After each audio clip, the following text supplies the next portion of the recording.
Hello and welcome to Joshua Boxing, joined by Mick all the way from Derbyshire. Good evening, Mick. Good evening, Carl. Good to have you on the channel, fella. Good to have you on the channel. So the topic on this video is breaking news today that Joshua Buatsi has joined Frank Warren at Queensberry. Don't quite know what's happening over at Boxer.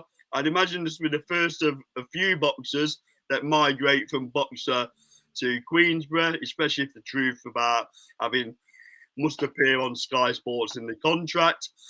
So let's concentrate on Buatsi. He's in a division where he's been left behind a little bit. You've got Anthony Yarde getting big fights and other people, and he seems to be the bridesmaid.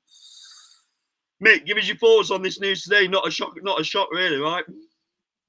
No, it's not a shock, especially when you look at the two guys that came from Matchroom to Boxer was obviously Akuli and Buatsi, who were sort of told they're going to be the faces of Sky Sports Boxing, and now both of them, in a matter of weeks, have both migrated across to Queensberry. If I'm honest, I genuinely can't see where they move forward, even at Queensberry. But if you look at it from a promoter standpoint, I think it's a hell of a power move by Frank because it's crippling to Boxer. Where is he, right? You know, at a time like this when his business is on the line, I would suggest, surely he needs to come out all gun blazing about how he's in talks and give broadcasters a bit of confidence that he's got something about him, right? Not just Exactly. way. I mean, look how many times we've seen this playbook with the likes of Frank Warren and Eddie Hearn, and even the likes of Oscar De La Hoya when he lost to people like Canelo. They lose a fighter, they're straight out in the media, they're spinning their narrative. Yet Ben Shalom, it's as if he's curled up in a ball somewhere, not doing any interviews. It's just the wrong message to be sending for me. I know we're talking about Buatsi here, but he's got some big names, hasn't he, that he needs to ensure that he keeps hold of. You know, Ben Whitaker comes to mind. He's the one that stands out, and Caroline Dubois another, because let's have it right. MVP will probably be sniffing around Caroline Dubois now. Terry Harper's joined, because Terry Harper's shouting Caroline Dubois' name from the hilltops, right?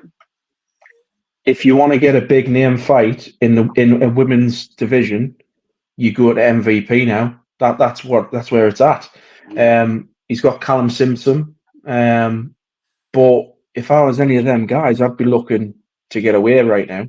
I mean, I don't want to give myself a pat on the back because you know I'm not all about that, Mick. But I did predict. I did predict that Ben Whitaker will be with Eddie Hearn, didn't I? Within the next year. They've been flirting for a long time, though, haven't they? They've been flirting for a while. Eddie Hearn is making a superstar, right?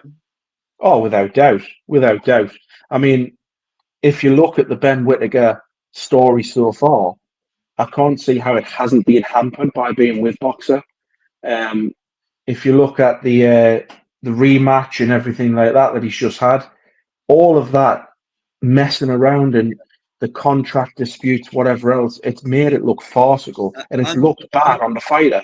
And again, mate, not to give myself a pat on the back, but when Boxer joined Sky and he started talking about he was going to hold hands with the promoters and work in partnership and everything, I'd always said that I think Ben Shalom's going to struggle because he was coming on the coattails of Eddie Hearn. Yeah. People call me for being a fanboy of Eddie Hearn, but there is only one Eddie Hearn in terms of the way he promotes.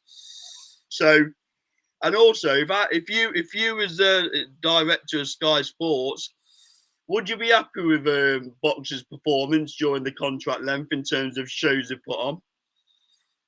I wouldn't. He put a couple of decent shows on. He has. We can't say it's all been bad, but on the whole, when you look at the whole time compared to what Matchroom did, you've took a serious dip. There's some facets in there, isn't there? Because by all accounts, when Barney Francis left Sky, that's the reason why Eddie Hearn went to the zone, because the budget for boxing was declining year on year on year. Yeah. So we don't know what he's got to play with budget-wise, but he's got an hell of a vehicle there, hasn't he, with Sky Sports News, Premier League football, coming on the back of both of them. I think he should have really performed a little bit better. We don't know what the viewing figures are, but there's a reason why Sky haven't renewed, right? Well, we say that he didn't have the budget, but that wasn't the narrative when he was signing people like Buatsi and Akoli. That he was offering them more money than what they were getting at Matchroom. Yeah, but So I would play devil's advocate with that one. I don't think Eddie Hearn wanted to keep them fighters, to be honest with you. I'd agree with that. Well, especially Akoli. I don't think there's ever a scenario where Ben Shalom has taken a fighter off Hearn that Hearn wanted to remain on his platform. I would say the only one he probably got to was Whittaker. Yeah, I would say that's the only one. But he's never took Other anybody. than that, He's never took anybody from Matchroom over to box that Eddie wanted to keep, right? no. But like I say, on the when you're looking at it now in hindsight, what a power play by Frank Warren this is. And there could even be more power plays, couldn't there? You know, the Callum Simpsons of this world. I think I'd be amazed if Eddie and Frank aren't looking at that stable and wondering who they're going to take. Because it's open season, taking, aren't they? They're right for taking. Yeah, it's open season now. Get who you want. They've got no. Well, if I was any of them fighters, I'd have no loyalty now to Ben Shalom because what has he got to offer? And he hasn't got no dates as we sit here at the minute. Yeah, so, essentially, he's dead in the water right now. I'm just wondering what the real job's going to look like when Ben does finally get a TV deal, and you know it's all going to be dependent on what his budget looks like from the rights deal, right? You'd imagine so, yeah. But yeah, if I was in the boxer camp right now, I'd definitely be panicking about my prospects going forward for sure. Yeah, especially when you got Amjad Shiraz talking to Adam Azim on camera about, you know, come on Ben, where are you? Hurry up, or Frank will be signing him. It's embarrassing. Not a good time, is it? It's embarrassing from a Ben Shalom point of view. Like you say, where is he? Why isn't he out yet? But even when he is out in the media, he gets old man by the likes of Frank and Eddie. They make him look silly on camera. You do. He doesn't come across great. Just to finish the video off then, so if we fast forward 12 months then, Mick, and you had £1 in your pocket to gamble what platform Shalom would be on in 12 months' time, where would you put it? Who do you think the broadcaster's going to be? I don't think you'll have one. Don't you? Do you think he'll end up a bit like Mick Hennessy when he left Channel 5, where he basically went into boxing management rather than the broadcasting? Pretty much, yeah. I don't think he'll be promoting shows simply because I think a failure at Sky on this level is hugely damaging. The rewards are there if you do it right, but at the same time, it can be hugely damaging. Yeah. And I can't see him recovering from this. I genuinely can't. Okay, so you've heard what me and Mick say. Post your comments below with your views.